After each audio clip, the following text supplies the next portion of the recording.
Hey guys, I'm Jaden. I'm in. I'm Helen. Today we're presenting Chapter 3, which is about the review of the related literature. Understanding the role of the literature review. The purpose of literature review is for you to find other studies that are similar to yours. The benefits of extensive literature review is if others already addressed your research, it offers new ideas, it shows other individuals who conduct work in this area, it alerts controversial issues, it shows how others handled issues similar to yours, it produces new sources of data, it offers tools that other researchers used, you can interpret your findings and tie your results to works from before, and it increases your confidence of your topic, making it worth studying. Literature review increases knowledge about perspectives related to the topic. It increases effectiveness about your own research problem. Most people start literature review early, which they draw on existing theories and previous research. Strategies for locating related literature. Possible sources of literature related to your topic include books, journals, newspapers, government publications, conference presentations, internet websites. Identify keywords. It can lead you to potentially useful sources. Using the library catalog. College libraries use computers for a book's database. The library has a collection of periodicals or alternate sources from books. Academic journals, popular magazines, and newspapers. Periodicals also come electronically from the computer. Used books and periodicals with recent copyright dates. The more recent means the more current in the field of study. Focus on publications with credible experts in the field, and on scholarly works, not much for popular. Few words about call numbers. Call numbers are ID codes that books and journals are given. It provides a book's address to locate it. Two principal classification systems are the Dewey Decimal, which are found in public libraries and books are cataloged according to 10 areas of knowledge, and the Library of Congress. These are found in college and university libraries, and these books are assigned to particular areas of knowledge. This is a graph of the general conversation chart. This is the Dewey Decimal versus the Library of Congress. Browsing the library's holdings. Keywords and basic knowledge of a book is your starting factor. Browse library catalogs electronically or in real life. It leads to accurate findings and useful information.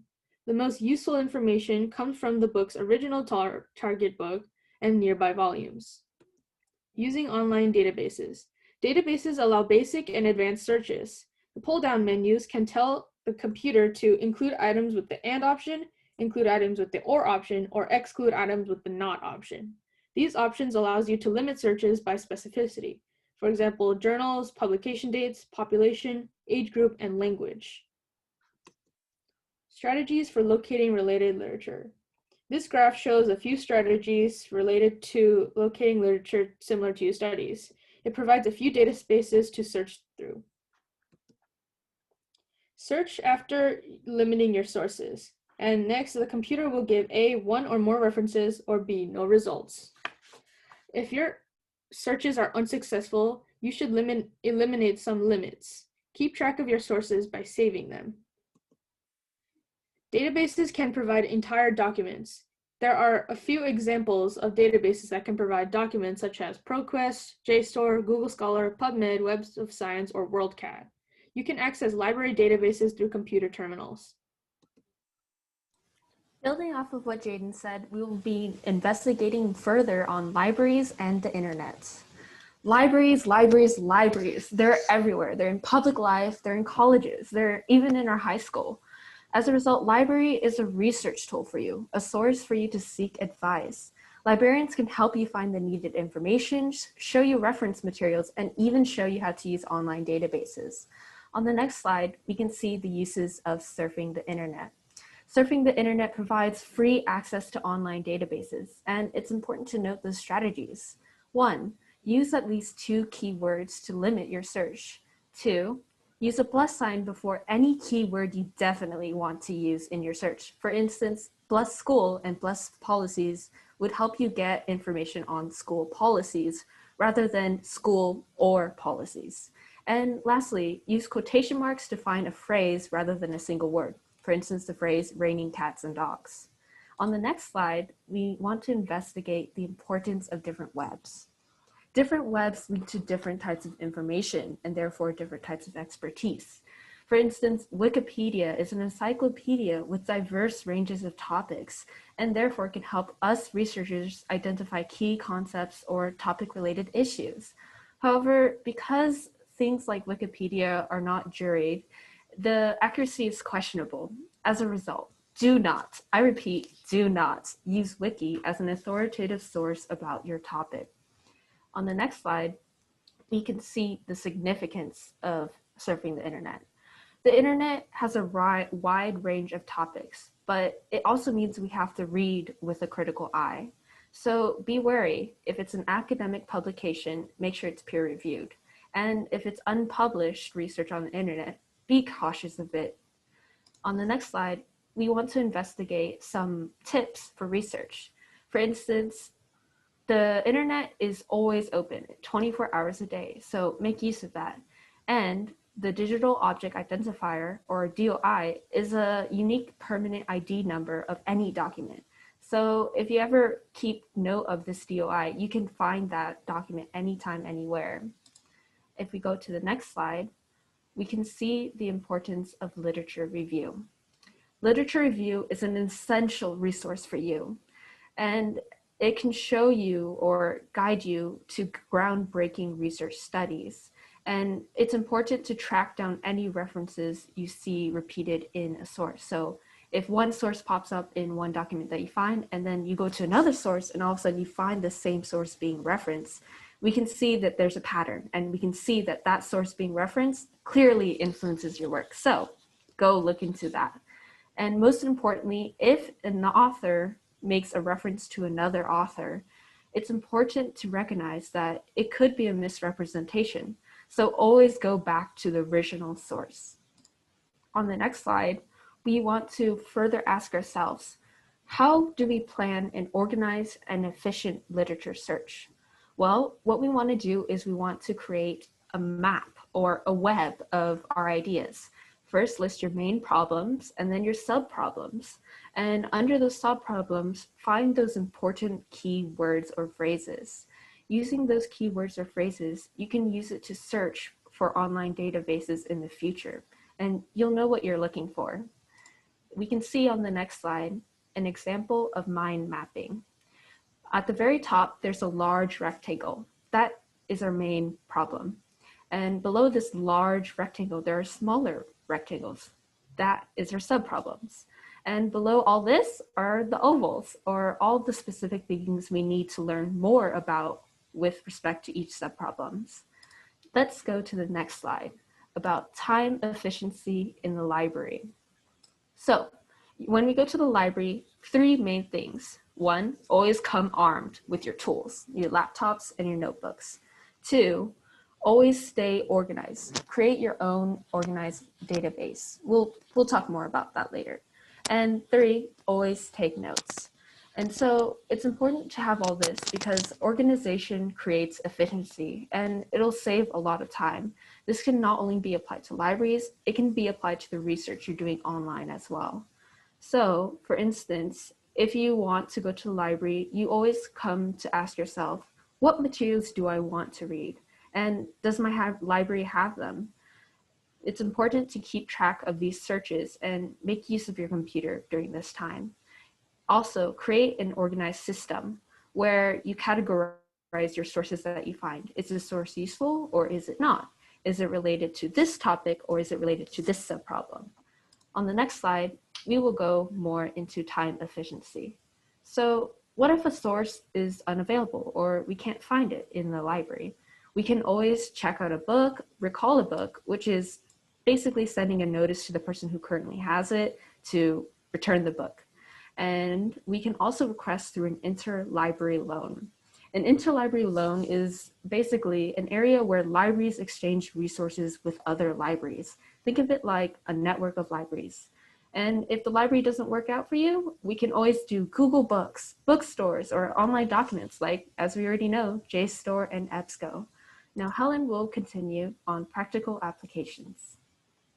Now that we've learned about some research methods and resources from Jaden and Min, it is time to focus on our own research. And we can always start that by evaluating the research of others.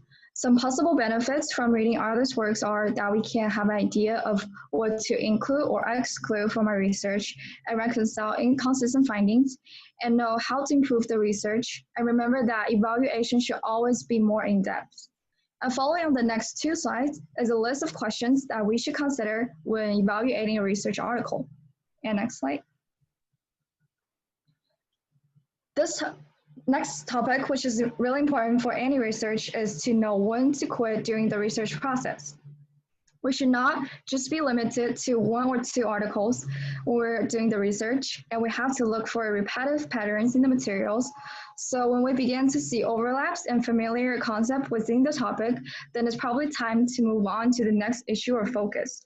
And as we go through more of the articles, we need to search for possible gaps in the literature review and the results. So we need to spend more time to actually look for more research to make sure that the gap is eliminated. Next, what is also important is to organize and synthesize the literature into a cohesive review. No-voice researchers often provide nothing new in the literature review. All they did is summarizing other people's work, while a good research review should evaluate, organize, and synthesize what others have done before, and then we can really organize our thought process by using subproblems. And with the help of subproblems, we can pull together diverse perspectives by grouping them with common themes, changes, and approaches to the topic, general trends, and remember it's always important to include a contradictory finding.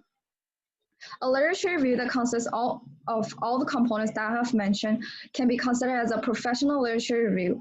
As such, a thorough literature review is contributing something new to the knowledge even before conducting our own research, and it's definitely publishable in its own right. Now that I have learned about how to evaluate other people's work and find good examples, it's time to put some effort on writing the literature review. So the first step of writing the literature review is to get the proper psychological orientation. You have to know precisely what you want to do for the research or to set a goal of what needs to be accomplished. The second step is to develop a plan for the overall organizational structure of your review. Well, this step could be done simply by creating an outline for all of the topics and find relevant areas from sub and main problem, and to have an overview of the research by using heading and subheadings to keep things organized. The third step is continually emphasize the relatedness to your research problem by showing how the literature is related to your topic. And that should definitely not just be an isolated summary of what the literature is about. The next step, which is on the next slide, is to provide transitional phrases and sentences or paragraphs that will help your readers follow your train of thoughts. We can identify paragraphs or sections that are related to the next so that we can keep the literature review concise and organized. The next step is to know the difference between describing the literature review and plagiarizing it. Plagiarism is a thing that we should definitely avoid in our writing.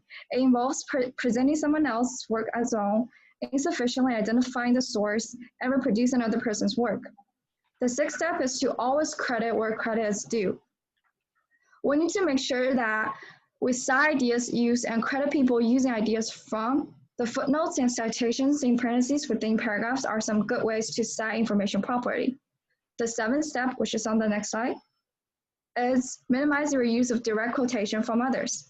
Well, first of all, whenever you use someone else's quote, always use quotation marks, aside using their last names, date of publication, and page number, and only use when there's a good reason to support your overall train of thought. But too much of the direct quotation will show that you're not willing to write, because remember, the purpose of a literature review is to show the readers you are the one actually working on it, that you have done the research and is knowledgeable enough to promote your own work. I'll always discuss something unique. The next step is to summarize what you have said, which means to make it clear of what does it all mean. Just a brief summary session will be fine. And the next step is to remember that first draft certainly is not going to be your last draft, because the human mind can handle limited information at any single point of time, and there will always be imperfections going on. So tip here is to leave blank information and fill it in as you go through your writing process, and print out whatever you have with the first draft and let it sit for a few days, then come back and review it. And finally, the last step is when you're done with the draft and feel like it's ready to go, ask others for advice and feedbacks. You can discuss with them about your findings and ask them to read an early draft of what you have and look for experts to ask about what they think you did well or what are something that you still need to improve on. The last section, which is on the next slide, is of our chapter provided an example of a literature review, and here are some takeaways. A good literature review should begin with an advanced organizer and then incorporate the corresponding sections and integrate and summarize the results of several studies, alert readers to the organizational structure that follows when needed, limit direct quotations used, and make sure you use transitions from one topic to another, communicate clearly how sections are organized, and finally clarifies the type of studies. And that concludes our presentation. Thank you.